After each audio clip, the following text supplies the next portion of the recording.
자, 우리는 사도 바울을 통해서 늘 범사에 감사하라 이제 그런 말씀을 우리가 들었고 잘 알고 있어요.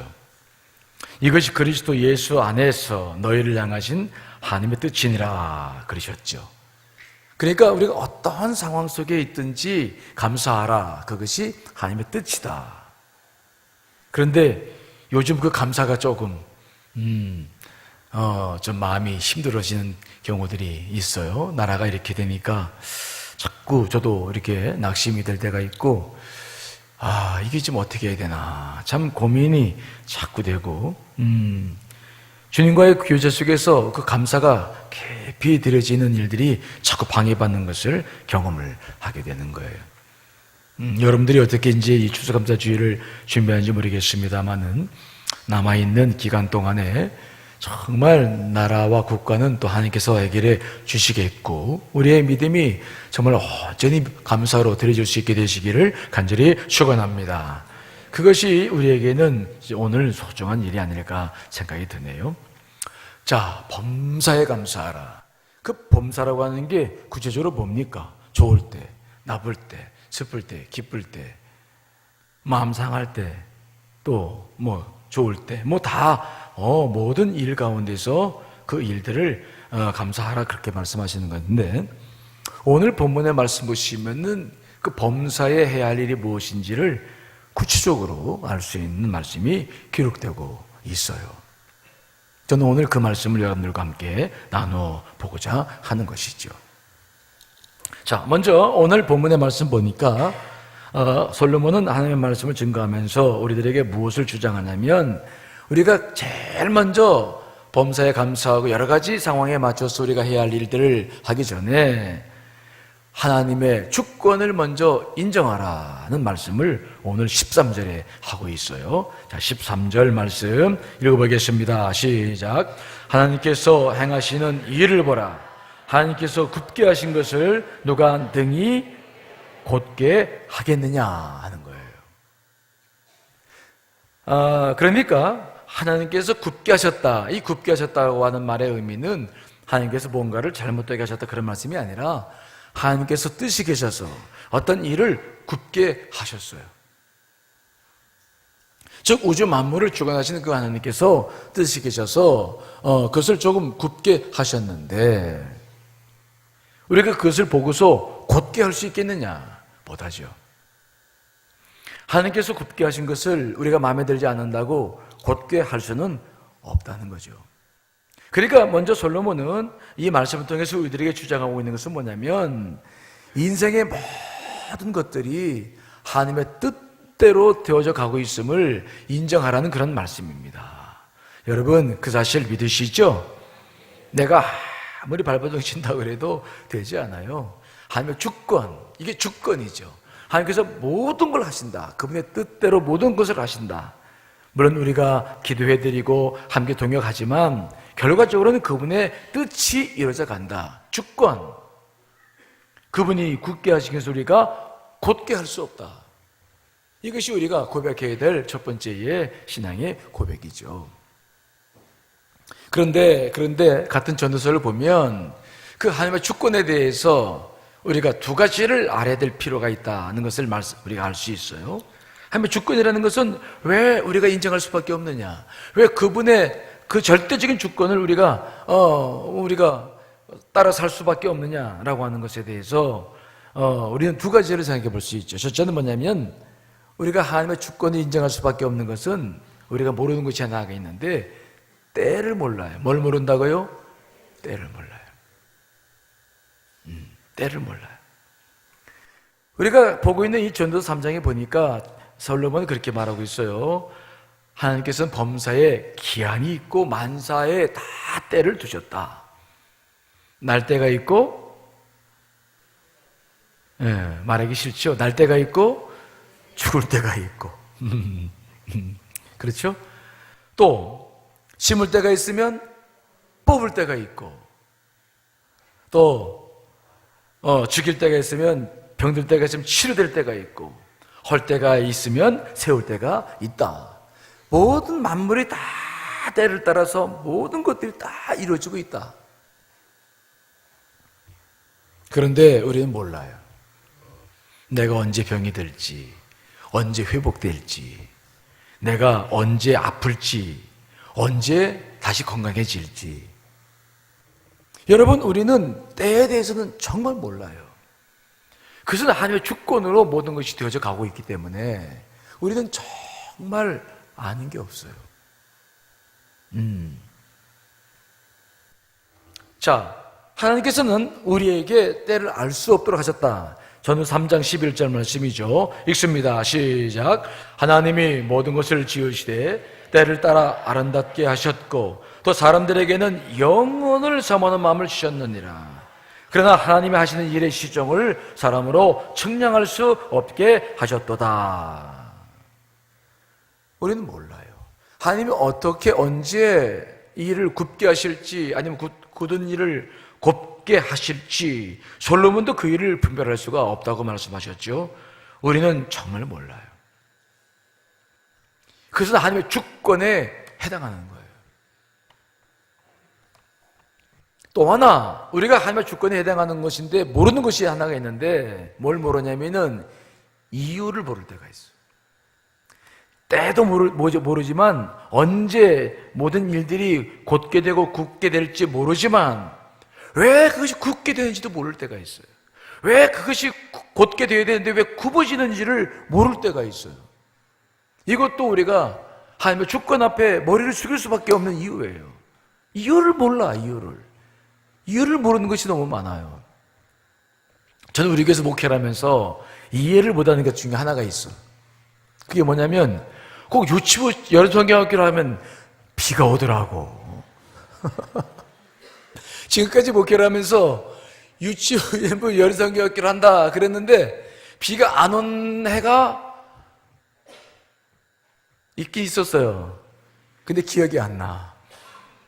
근데 비가 오는 것은 기억이 잘 나. 토요일날 딱 가보면 벌써 비가 와. 참, 올해도 비가 왔어. 그렇죠? 아, 신기한 거야. 김장하면 비가 안 와. 오늘 비가 와도 내일 비가 안 와요. 그렇죠? 믿죠? 근데 왜 아이들이 성경학교를 하려면 반짝 날이 좋아져가지고 거기서 그래야 밖에서 수영도 하고 뛰어놀고 좋은데 왜 하나님은 꼭 애들 여름성학교를 하기 시작하면 비를 주시냐고. 그 이유 알아요? 어떤 친구들은 그렇더라고. 아이, 목사님 너무 뜨거워. 애들이 어려우니까 비를 뭐 그렇게 해석할 수도 있지만은, 아니 날씨가 좋다고 뭐 무슨 문제가 생기나. 근데 되게 보면은 비가 와요. 이유를 모르겠어. 예. 우리는 또 하나님의 뜻대로 몸부림치며 사는데, 하나님의 말씀 따라 살고 뜻을 따라 최선을 다하고 기도도 열심히 사는데 일이 풀어지지 않을 때가 있어요. 여러분 그런 거 경험해 보셨어요? 뭐 특별히 죄를 짓는 것도 아니야. 열심히 기도하면서 열심히 살았어. 그러면 일이 잘 돼야 되는데 일이 잘못돼요. 왜 일이 굽어졌을까? 이유를 몰라요. 근데 어느 때는 또 열심히 하지도 않았어. 그렇죠? 대강 살았어. 말씀대로 살지도 못하고 뭐 기도도 못하고 대강 살았어. 그런데 이상하게 일이 잘 될 때가 있어요. 그럴 때가 있습니까? 없습니까? 있어요? 이상하게 그럴 때가 있어요. 노력하지 않았는데 일이 잘 돼. 참 신기하다.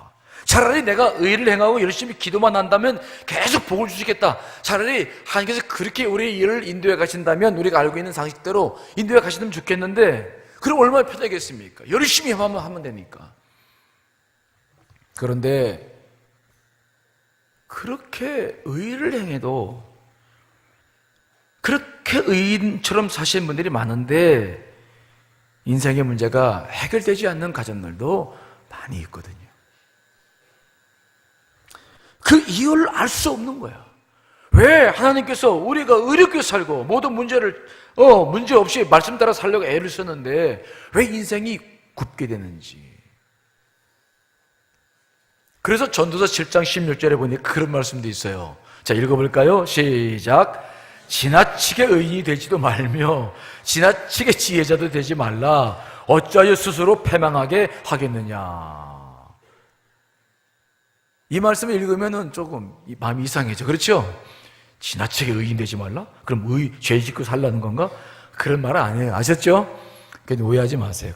이 지나치다는 말은 뭐냐면 의롭게 산다고 인생의 모든 문제를 풀 수 있다고 생각하지 말라는 거예요. 내가 의롭게만 산다고 내 인생의 모든 문제가 잘 될 것이라고 편견을 가해서는 안 된다는 거예요. 내가 의롭게 살아도 그것으로 하나님의 뜻을 다 적어낼 수 없고 하나님의 뜻을 다 이해할 수 없다는 거예요. 내 의가 내 뜻대로 모든 것을 만들 수 있다고 하는 것을 주장할 수 없다는 거예요. 우리는 자꾸 하나님을 자동 판매기 하나님으로 착각할 때가 있어요. 하나님, 내가 이렇게 했습니다. 그러니 이걸 주십시오. 내가 10,000원어치 받드렸습니다. 그러니 10만 원 주십시오. 마치 하나님께 뭘 드렸을 때에 자동적으로 나오는 것처럼, 내가 의로운 행동을 했으면 그 다음에 내가 보상을 받아야 되는 것처럼 언제든지 우리는 그렇게 하나님과 관계를 맺기 쉬운데 그렇지 않을 때도 너무 많은 거예요. 근데 그 이유를 잘 몰라. 여러분, 이유 모를 때가 많이 있죠? 그렇죠? 지금 내가 왜 이 고통을 겪어야 되는지 이유 모를 때가 있지 않아요? 그렇죠? 오늘 나오신 분들은 다 아는가 보다. 근데 왜 모르느냐? 우리가 왜 모를까? 자, 여러분, 이사야 55장 8절 9절 말씀 읽어볼까요? 시작. 이는 내 생각이 너의 생각과 다르며 내 길은 너의 길과 다름이니라. 여호와의 말씀이니라. 이는 하늘이 땅보다 높음 같이 내 길은 너희의 길보다 높으며 내 생각은 너희의 생각보다 높음이니라. 왜 그러느냐? 우리의 생각과 하나님의 생각은 너무 다르다는 거예요. 우리가 그분의 생각을 다 헤아릴 수 없어요. 땅에 발을 내딛고 살고 있는 우리가 이 우주 만물을 주관하시는 그분을 다 알 수가 없는 거예요. 내가 의롭게 살아도 그분을 주장할 수 없고, 내가 죄를 졌다고 낙심할 수도 없고, 내 행동이 하나님과 관계에 모든 것을 결정할 수 없다는 거예요. 그러므로 우리가 해야 할 일은 뭐냐? 하나님께서 굽게 하셨으면 굽게 하신 줄 믿고 순종해 나가는 것 밖에는 없는 거예요.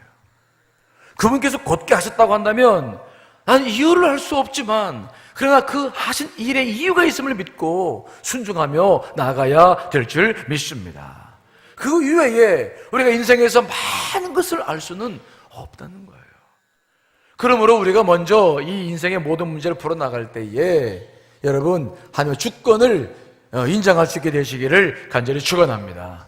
하나님의 주권, 그분이 모든 걸 주권하시는데 내가 알 수 없는 게 너무 많다는 것을 인정해 나가야 된다는 거예요. 자, 그런데 이어지는 14절에서는 그 하나님의 주권에 대해서 좀 더 구체적인 말씀을 하고 계시는 거예요. 자, 14절 말씀을 읽어보겠습니다. 시작. 형통한 날에는 기뻐하고 곤고한 날에는 뒤돌아 보아라. 이 두 가지를 하나님이 병행하게 하사 사람이 그의 장래일을 능히 헤아려 알지 못하게 하셨느니라. 자, 그런데 우리가 하나님의 주권을 인정할 수밖에 없는 게 때를 모르고 이유를 모르는 게 너무 많아요. 그런데 하나님께서는요, 오늘 또 우리에게 어떻게 하시냐면은 두 가지를 가지고 우리를 주장하셔서 우리 미래를, 장래일을 능히 헤아려 알 수 없게 만드셨다. 그 두 가지가 뭐냐? 첫째는 형통한 날, 즐겁고 기쁜 날이에요. 또 하나는 무슨 날입니까? 곤고한 날, 아주 그냥 죽겠어, 그냥 막 마음이 막 힘들어서. 근데 하나님은 이 형통의 날과 곤고의 날, 이 두 가지를 가지고 우리를 이끌어 가시는 거예요. 어느 때는 기쁘게 했다가, 어느 때는 힘들게 했다가. 그래서 이 두 가지를 가지고 마치 옷을 짤 때 시실과 날씨를 가지고 이 옷감을 짜듯이 하나님께서는 이 형통한 날과 곤고한 날이라고 하는 이 두 가지를 가지고 우리 인생을 자꾸 이렇게 만들어 나가셔서 결과적으로는 미래를 알 수 없게 돼서 하나님 앞에 순종할 수밖에 없는, 하나님을 인정할 수밖에 없는 그러한 우리 인생으로 만들어 나가신다는 거예요. 이해되시죠? 하나님께서는 그래서 우리들에게 자꾸 형통한 날을 주셨다가 또 곤고한 날을 주셨다가, 곤고한 날을 주셨다가 형통한 날을 주셨다가 이 두 가지를 가지고 우리의 인생을 이렇게 옷감을 짜듯 짜나가신다. 문제는 언제 형통한 날이 되는지, 왜 내가 지금 복을 받고 있는지, 아니면 언제 곤고한 날이 되는지, 왜 내가 지금 곤고한 날이 되는지 이것을 모르는 거예요. 우리는 이게 우리의 한계예요. 그것은 하나님의 주권 속에 있을 수밖에 없는 거예요. 그런데 한 가지 여기서 중요한 것은 이유는 몰라요. 언제 그 일들이 이루어지는지 그것도 몰라. 근데 분명한 것은 뭐냐? 그 형통한 날과 곤고한 날이 있는데 이 두 날이 우리에게 주어졌을 때에 우리가 해야 할 일만큼은 분명히 말씀하고 계시는 거예요. 왜는 몰라. 하지만 그 두 날이 우리에게 다가왔을 때에 우리가 어떤 일을 해야 될지에 대해서는 성경이 분명히 말씀하고 계시다. 그것을 행하라는 거예요. 자, 오늘 본문의 말씀 14절을 현대인의 성경으로 좀 쉽게 다시 한번 읽어볼까요? 시작.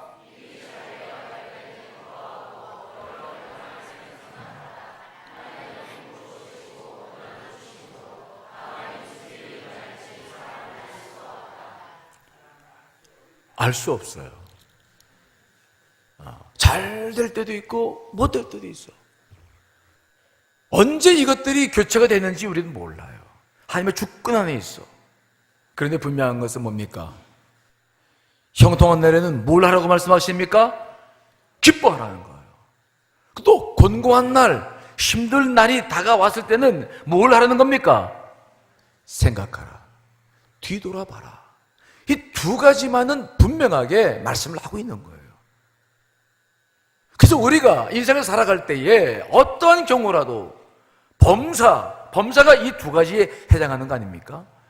형통한 날도 감사하고 곤고한 날도 감사하고, 이 두 가지 날이 우리에게 언제 임할지 왜 임하는지 모르겠지만 그러나 두 가지의 일들이 있을 때에는 해야 할 일들은 분명하다는 거예요. 우리가 이 두 가지 날, 형통한 날에는 기뻐해야 된다. 그것이 하나님의 주권을 인정하는 거예요. 곤고한 날에는 생각해 봐야 돼. 이것도 그분의 주권을 인정하는 거예요. 이유는 모르겠지만 그분께서 주신 거라서, 그분께서 하라는 명령에 따라서 생각을 하는 거기 때문에 그분의 주권을 인정하는 것이 바로 이 일을 행하는 일이라는 것이죠. 자, 먼저 형통한 날에 해야 할 일을 생각해 보겠습니다. 형통한 날에는 뭐 하라고 그랬습니까? 기뻐하라. 기뻐하는 일이에요. 여러분, 일이 잘 될 때는 기뻐하시기를 간절히 축원합니다. 막 소리내서 웃기도 하고 막 춤도 추고 박수도 치고 막 그렇죠? 근데 그게 잘 안 되더라고. 나는 그 왜 안 되나 몰라요. 심각한 거 잘하는데 웃는 거 이거 잘 몰라. 막 이건 저도 이거 좀 배워야 되는데 이게 잘 안 돼. 아마 저 같은 사람이 있을 거예요. 그렇죠? 여기도.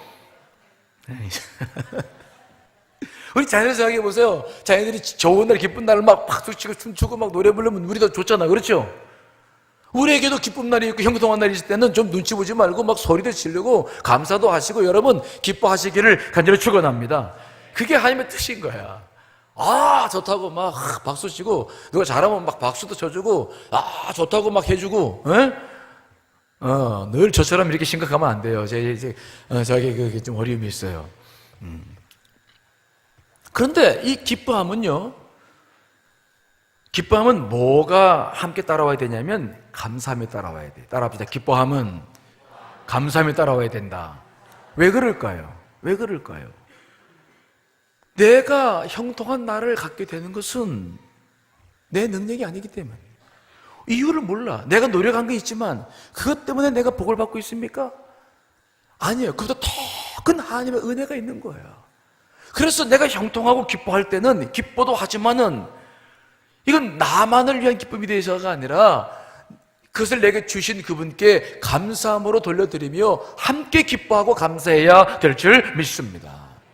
그래서 이 형통한 날에는 기뻐하면서 함께 감사해야 될 책임이 우리에게 있는 거예요. 그분의 주권을 인정하는 거예요. 누가복음 17장에 보면은 10명의 나병 환자가 예수님으로부터 병고침 받았어요. 근데 그때 돌아간 사람 몇 명이었습니까? 딱 한 명. 사마리아 사람 한 명이었어. 근데 예수님께서 뭐라고 말씀했습니까? 이 이방인 외에는 하나님께 영광을 돌리러 돌아온 자가 없느냐? 가라고 그러셨는데 왜 안 돌아오냐고 확인하시는 거죠. 우리 주님께서는 그렇게 우리에게 기쁨을 주시고 형통의 날을 주시고 감사한 날을 주십니다. 그때는 우리가 마음껏 기뻐하고 또 감사도 하면서 하나님께 영광을 돌려야 될 줄 믿습니다. 그것을 하나님께서 기뻐하시는 거예요. 기뻐하시는 거야. 이제 이번 주일이 추수감사 주일인데 여러분 기뻐하실 일이 여러분 있으시죠? 그렇죠? 여러분 마음껏 기뻐하시고 감사하시기를 간절히 축원합니다. 가정에서도 좀 좋은 일이 있으면 자녀들이 수능 잘 보셨나요? 잘 봤나요? 그럼 막 감사하고 기뻐하고 그렇죠? 일이 잘 당겨서 막 기뻐도 하고 하나님께 감사도 올리고 또 담임목사도 부르다가 좀 아셨죠? 그래가지고 막 기뻐하는 거야. 즐거워하는 거야. 그리고 막 그 웃음이 밖에 넘어가서 사람들에게 축복도 되고 우리가 그렇게 살아야 되는 거예요. 감사와 기쁨, 여러분들에게 그런 형통한 날들이 늘 있으시기를 간절히 축원합니다. 자, 그런데 곤고한 날이 문제예요. 곤고한 날. 꼭 형통한 형통한 날만이 아니라 곤고한 날이 꼭 있거든요. 살다 보니까 지금 아마 이 곤고한 날 때문에 지금 괴로워하고 있는 분들이 있을 수 있어요. 지금. 그러면 곤고한 날에는 뭘 하라고 지금 말씀하셨죠? 우리가 가지고 있는 개역 성경에는 뒤돌아보아라. 아까 읽은 현대인의 성경에는 뭐라고요? 생각하라는 거예요. 뭘 생각하라는 겁니까? 뭘 뒤돌아보라는 겁니까? 왜 내게 이런 일이 일어났는지. 하나님이 하시는 일이라 잘 몰라요. 하지만 하나님은 형통한 날에는 그 말씀 하시지 않으셨는데 곤고한 날에는 뒤를 돌아보라고 말씀하시는 거예요. 우리가 뒤를 돌아봐도 잘 몰라. 하지만 하나님께서 강조하신 것은 뭐냐? 생각해봐라. 원인이 뭐냐? 여러분, 그래서 우리가 이 곤고한 날을 만났을 때에는 반드시 돌아보셔야 돼요. 그것이 확인되면 문제 해결됩니다. 무슨 말 이해되십니까? 저를 보세요. 제가 목회하면서 계속 이 문제에 제가 늘 관심을 갖기 때문에 교우들 오고 기도하기 때문에 잘 알아요. 곤고할 때에는 우리를 힘들게 하시려고 절대 그런 일을 주시지 않으십니다.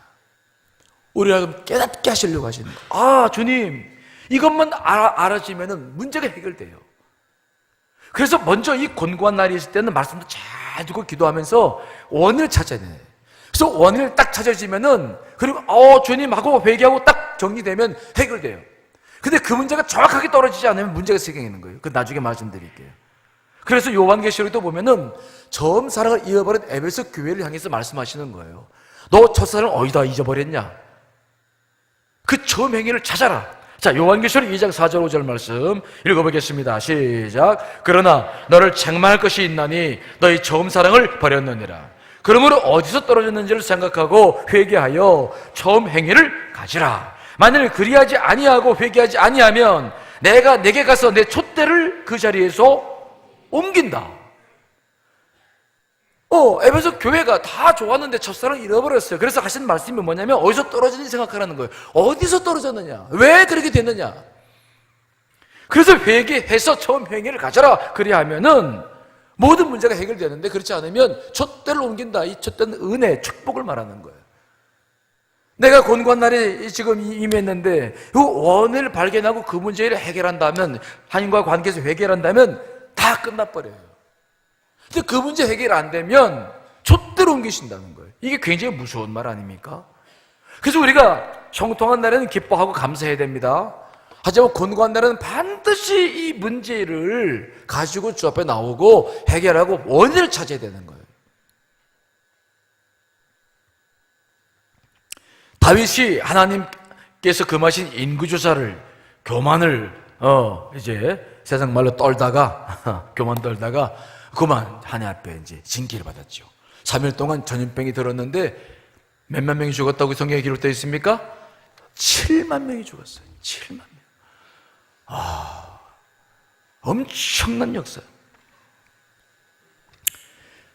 그때 다윗은 정확하게 자기가 무슨 죄를 지었는지를 알았어요. 그래서 하나님 앞에 회개했어. 그런데 하나님은 다윗의 그 회개만 받으신 것이 아니라 다윗이 하나님과 관계에서 제사를 지내서 그 문제를 깨끗하게 정리하기를 바라셨어. 그래서 다윗이 아리우나 타작마당에 가가지고 이제 제사를 지내려고 갔어요. 제물을 준비하고 다 갔어요. 그런데 그때 아리우나가 왕이 오니까 넙죽절을 하더니 뭐라고 말하냐면, 왕이요, 우리 집에 제물로 쓸 나무도 다 있고 소도 다 있습니다. 그러니까 그냥 이거 다 갖다가 마음껏 제사를 지내십시오, 이렇게 이야기를 하는 거예요. 그때 다윗이 뭐라고 말합니까? 뭐라고? 자, 사무엘하 24장 24절 25절 말씀 있습니다. 시작. 왕이 아리우나에게 이르되 그렇지 아니하다. 내가 값을 주고 내게서 살이라. 값 없이는 내 하나님 여호와께 번제를 드리지 아니하리라 하고, 다윗은 은 50세겔로 다장마당과 소를 사고 그곳에서 여호와를 위하여 제단을 쌓고 번제와 화목제를 드렸더니, 이에 여호와께서 그 땅을 위한 기도를 들으심에 이스라엘에게 내리는 재앙이 그쳤더라. 정확하게 문제를 발견하고 그 문제를 하나님 앞에 내려놓고 예배를 딱 드렸더니 그 재앙이 뭐라고요?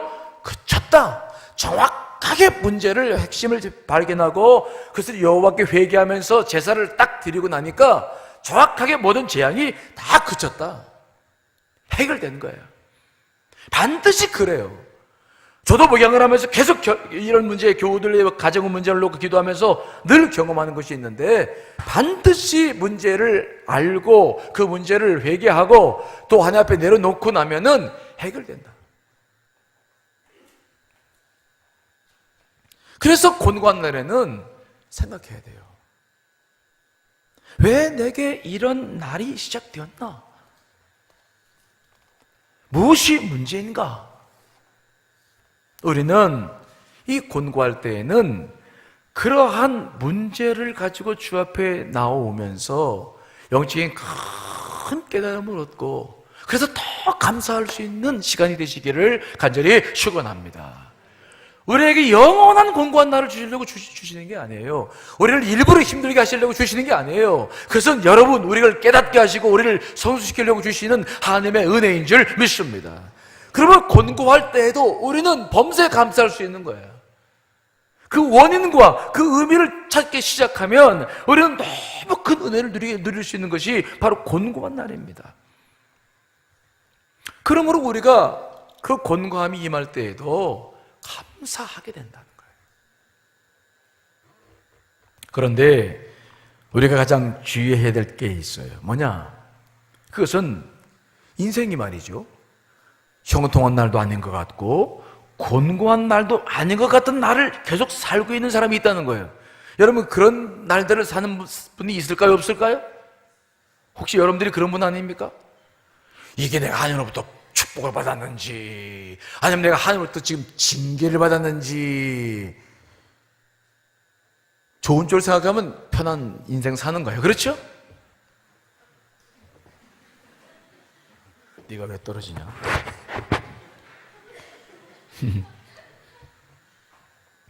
그런데 이게 좋은 의미가 아니라 영적 침체기라고 한다면 문제가 심각한 거예요. 다시 말해서 이게 복 받은 것도 아니고 하나님으로부터 지금 뭐 곤고한 날을 경험하는 것도 아니고, 그래서 별 문제가 없어서 영적으로도 좋고 뭐 다 좋으면 문제가 없는 거예요. 그런데 내 영혼에서 가랑잎 굴러가는 소리가 들려요. 그만큼 찬바람이 일고 영혼이 싸늘해져 가기 시작합니다. 기도를 해도 마치 호강에도 외치는 것 같고, 설교를 들어도 자꾸 졸음만 와. 또 은혜 받은 사람을 보면은 나도 저럴 때가 있었지 하고서 자꾸 내 영혼이 뭔가 하면서 멀어져 가면서 그런 날이 겪는다고 한다면은 그분은 심각한 문제임을 기억하셔야 돼요. 그것은 영적 침체기를 경험하는 거예요. 만일 여러분들에게 그런 날이 계속된다고 한다면은 여러분 빨리 그 문제에서 헤어나오셔야 될 줄 믿습니다. 굉장히 위험한 시기를 경험하는 거예요. 여러분들 그것을 모르면 안 됩니다. 왜 그런 일이 생긴 줄 아세요? 왜 우리가 얻을 때 그렇게 영적으로 아주 덥지도 않고 차지도 않은 미적지근한 그 하나님이 제일 싫어하는 그런 과도기를 우리가 왜 발이 잘 안 되지? 살아가게 된 줄 아십니까? 그것은 형통할 때 기뻐하거나 감사하지 못하는 것이에요. 곤고할 때, 문제를 해결하지 못할 때 생기는 현상들이에요. 무슨 말 이해되십니까? 하나님께서 기쁨을 주셨어요. 그러면 마음껏 기뻐하고 감사해야 되는데 그러지를 못해. 그 기쁨을 주 앞에 영광 돌리지 못하고 자기 유익으로 써버려. 그러면 그 다음에 반드시 이런 문제가 생기기 시작해요. 공고한 날이 와요. 그럼 문제 해결하고 생각하고 되돌아보고 빨리 그 문제를 해결해서 회개하고 문제를 해결해야 될 줄 믿습니다. 근데 그렇지 못하면 반드시 찾아오는 게 있는데 영적 침체가 찾아와요. 그래서 이 시기에 제일 많이 경험하는 것이 뭐냐? 따라합시다. 하나님의 침묵. 하나님의 침묵을 경험하는 시기가 오는 거예요.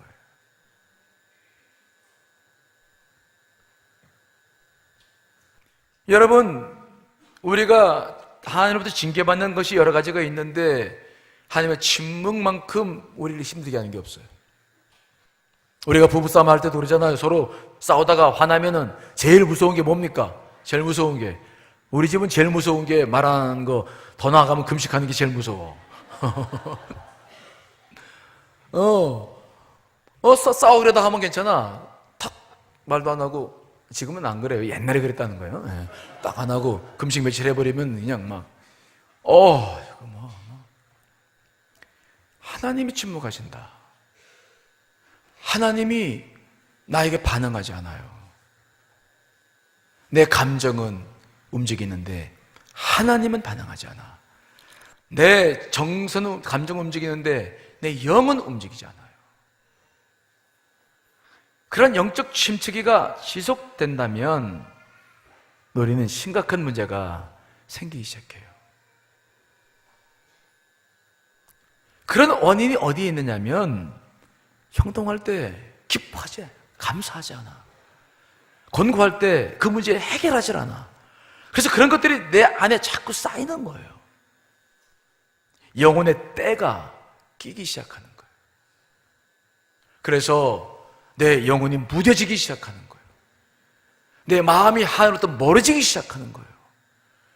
그랬을 때에 우리는 영적으로 가장 힘든 시기를 힘든지도 모르면서 경험하는 거예요.